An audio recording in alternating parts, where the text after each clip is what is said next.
राजा के राजा करेला कमाई ससुरा में झेलिले सीतम। तो भैया लोग कैसन बानी रहुआ लोग, हमारा नाम नितेश बा और अभी हम तमिलनाडु में बानी रहुआ लोग जानते बानी है ना हमनी के कंपनी ई हर रोड।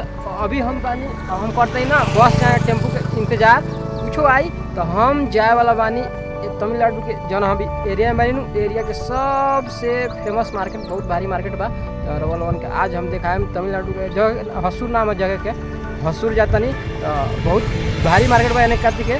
तो अभी हमने बानी से बस स्टॉप पर हम बानी भैया बाड़े तो हमनी के जात बानी सब कहवा बहुत भारी मार्केट में। तो रोल वन वीडियो बना रही लोग आज देखा हम तमिलनाडु के मार्केट बहुत बड़ा बस स्टैंड में बहुत ही अच्छा लगेला वो भी दिखा मेरे रोल वन के। तो रोल वन वीडियो में बना रही मिले में आगे ठीक बा।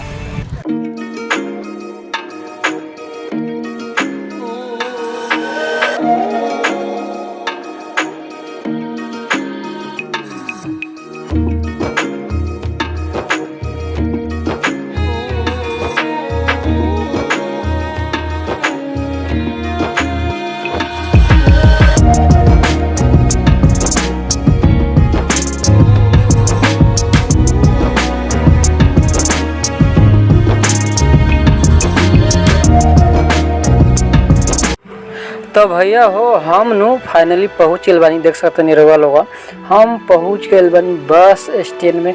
और ये बस स्टैंड ना बहुत ही ज़्यादा खूबसूरत बा। तो ये बस स्टैंड के खूबसूरती हम दिखावत नहीं रहुआ लोगन के बैक कैमरा से एक सिनेमैटिक शॉट्स।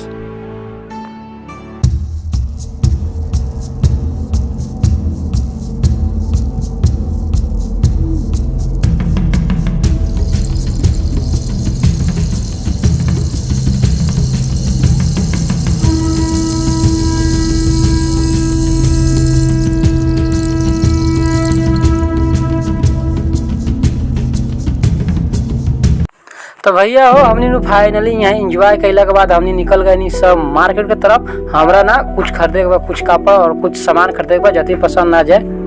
और अभी ना हमने मार्केट का क्या गल भाई सही देखिए हम हाथ में खरीद ले बानी और कुछ कपड़ा बा जे भैया ले ले बानी। तो फाइनली अब चलत नहीं सब अपनी रूम की तरफ वापस मिलल जाएगा ठीक बा। तो आई लोग है